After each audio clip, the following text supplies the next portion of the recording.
Good morning. Hello, namaste everyone. Welcome to our channel Rozuman Vlogs. जाँदैछु हामी picnic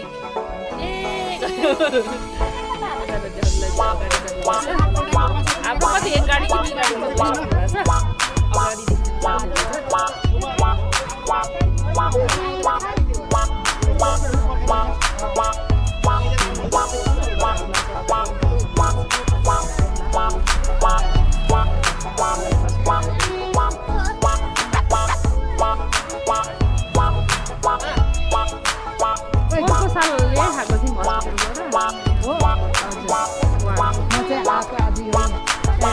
रमाइलो त पहिला गोलो गोलोमा यता पनि छ ठाउँ ग्रुप जुटेको छ कि हाम्रो मात्रै हो कि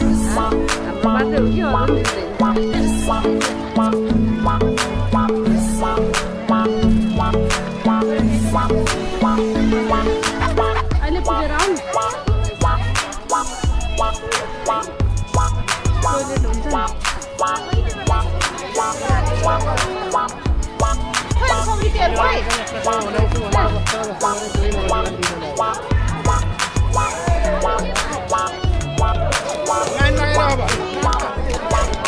ब्रेकफास्ट अरू पनि ग्रुप छ कि हाम्रो मात्रै हो अहिले अरू ग्रुप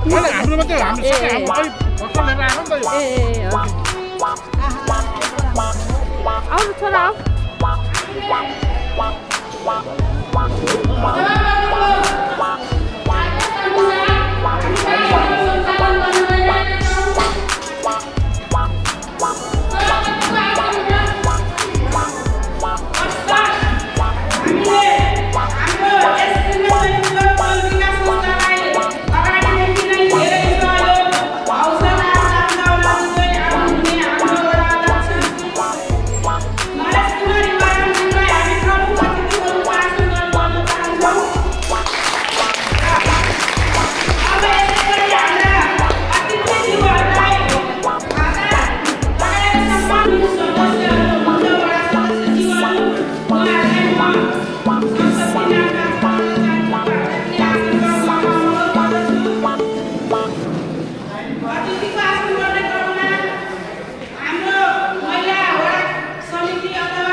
तपाईँहरूको हातमा त्यो हामीले त्यो प्रतिवेदनहरू तपाईँहरूलाई बुझाउँदैछौँ। यो टिएनओले गरेको काम हामी तपाईँहरूलाई देखाउँदैछौँ। यसमा टिएनओबाट जति पनि काम भएको छ, तपाईँ हाम्रो गाउँघरको घर आँगन, तपाईँहरूको आँगन बढार्नेदेखि लिएर विभिन्न कामहरू हामीले गरेका छौँ। अघिल्लो कार्यकालमा सिक्की कम्प्युटरलाई भुक्तानी गर्न बाँकी रहेको रकमको 40,000 भुक्तानी गरेको पनि यहाँहरूमा अवगत गराउन चाहन्छु। यसै गरी यस विकास संस्थाभित्र राखिएका डिजिटल कोडहरूको औपचारिक रूपमा उद्घाटन गर्ने कार्य नीति 2081 मध्ये भव्य समारोहको बीच 15 नम्बर वडा अध्यक्ष श्री नरेश कुमार विवरण तथा अन्य वडा सदस्यहरू सहित र विभिन्न सामाजिक व्यक्तित्वहरूको उपस्थितिमा सम्पन्न गरेको थियो। सो कार्यक्रममा डिजिटल कोडको लागि सहयोग गर्ने दाताहरूलाई सम्मान पत्रद्वारा सम्मान गरेको पनि यहाँहरूलाई अवगत गराउन चाहन्छु। सहयोग नम्बर सहितको कोड राख्ने कार्य सम्पन्न गरेको थियो। मिति 2081 संस्थाले बसेको संस्थाको बैठकको निर्णयअनुसार एक घर बराबर वार्षिक रूपमा रु 1,000 स्वरूप रकम उत्पन्न गर्ने कार्य गरेको थियो। मिति 2081 10 महिना काम गर्दै बसेको यस विकास संस्थाको बैठकको निर्णयअनुसार संस्थाको क्षेत्रभित्रका विभिन्न आवश्यक बाटामा बिजुलीको पोल तथा चोकहरूमा सेलोजिङ हुलो लाइटिङ थाम तथा 45 थाम बल राख्ने कार्य सम्पन्न गरेको थियो। 2081 दिन गर्दै बसेको बैठकको निर्णयअनुसार संस्थाभित्रका पिनेश्वरी चोकको बुढासुला चोक तथा अरानीको मार्ग गरी जम्मा 4 थान डिजिटल होर्डिङ बोर्ड तथा 1 थान डाइरेक्सन बोर्ड राख्ने कार्य सम्पन्न गरेको थियो। सो कार्य सम्पन्न गर्नका लागि यसै टोल विकास संस्थाभित्र बसोबास गर्ने विभिन्न सहयोगी दाताहरूको उल्लेखनीय सहयोग गरेको पनि जानकारी गराउन चाहन्छु। नेपाल सरकारको लोगो र धरान महानगरपालिकाको लोगो राख्नु पर्दछ। यो अरू संस्थाभन्दा अलिकति फरक छ। अरू संस्थाको साधारण सभाभन्दा यसको अलिकति फरक छ। यहाँ कार्य समितिले काम गर्दा मात्रै काम हुने भन्ने हुँदैन। यहाँ भएको हामीले तथ्याङ्क सङ्कलन गर्दाखेरि तपाईँले के डाटा सङ्कलन गर्नुभयो, के डाटा दिनुभयो, त्यसमा यहाँ भएको पशु कति छ, यहाँ भएका कुकुरको सङ्ख्या कति छ, बिरामीको सङ्ख्या कति छ, अपाङ्गको सङ्ख्या कति छ, बालबालिकाको सङ्ख्या कति छ, ज्येष्ठ नागरिकको सङ्ख्या कति छ, एकल महिलाको कति छ, महिलाको कति छ, पुरुषको कति छ, र रोजगारीमा कति हुनुहुन्छ, वैदेशिक रोजगारमा कति हुनुहुन्छ, स्थानीय रोजगारीमा कति हुनुहुन्छ र स्थानदेखि बाहिर रोजगारीमा कति हुनुहुन्छ।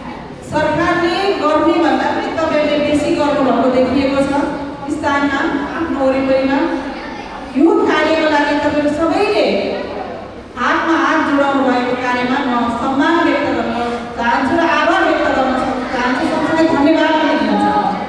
तपाईँको महान कार्य र सहकारी यदि थिएन भने त्यो सम्भव हुँदैन।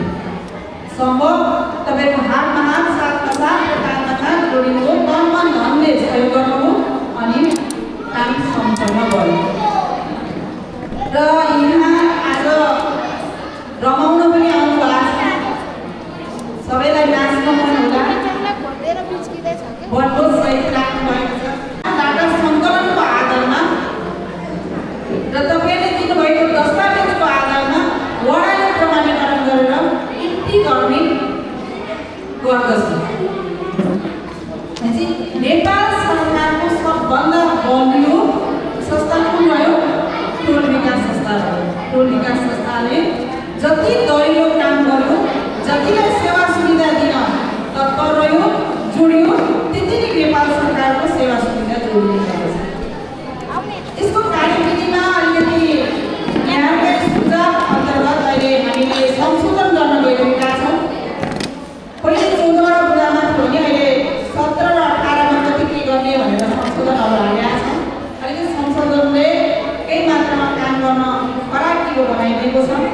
यहाँ अघि मैले हेरेँ तपाईँले दिनुभएको प्रतिवेदनमा आर्थिक पाटो प्रष्ट रूपमा लेखिनुपर्ने हुन्छ। यहाँ लेख्नुभएको छ। सबैलाई नमस्कार।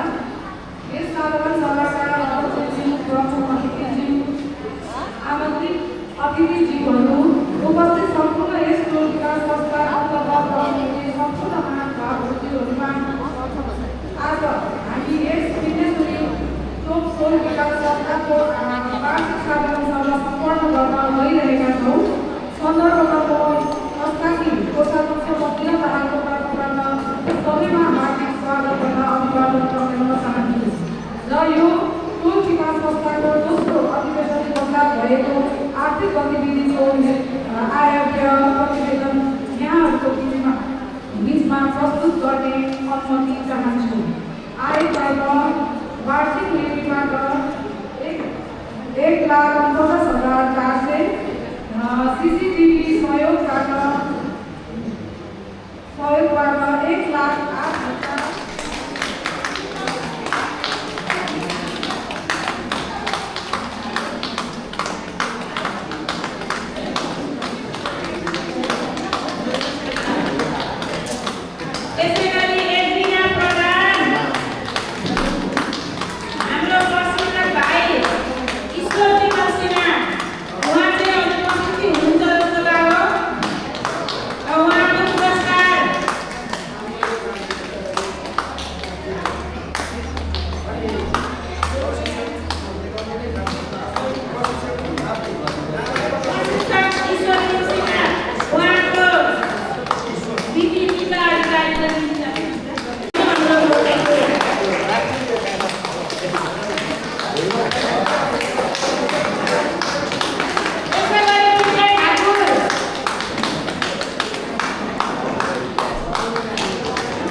हरेक पार्टीका हरेक जातिको हरेक धर्मका मान्छे मानवहरूमा रहेका आधुनिक अभिभावकहरू प्रतिनिधि यो संस्थाको सदस्यहरू बस्छन्।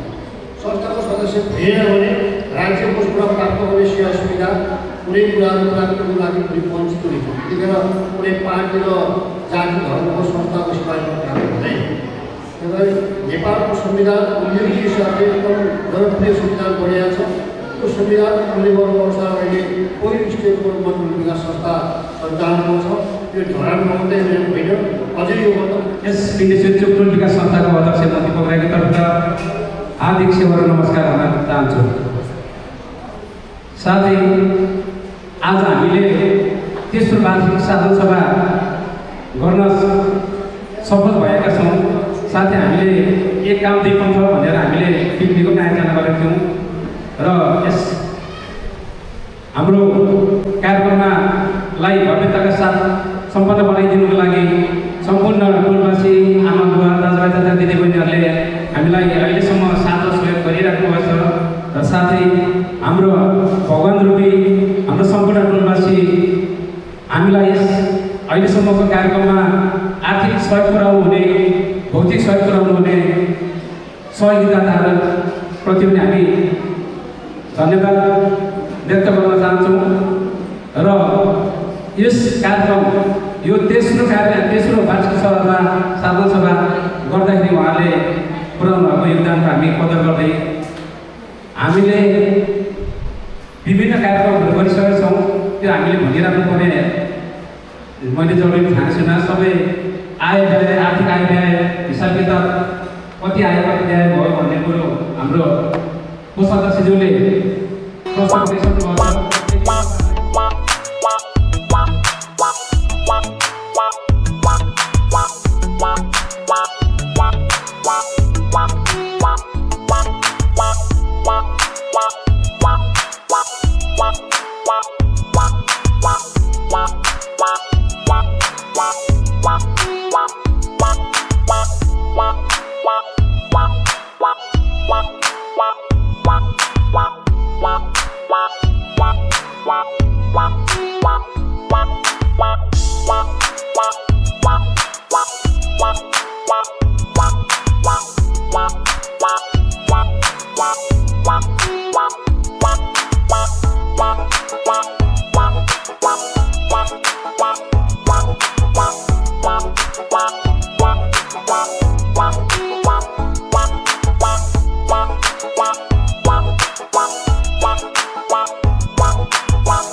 पिकनिकको बारे केही भनिदिनुहोस् न त आज कस्तो भयो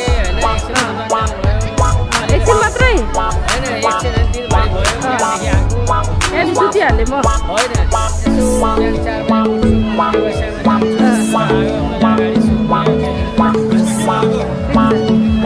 पिकनिकको रिभ्यू दिँदै हुनुहुन्छ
Wow.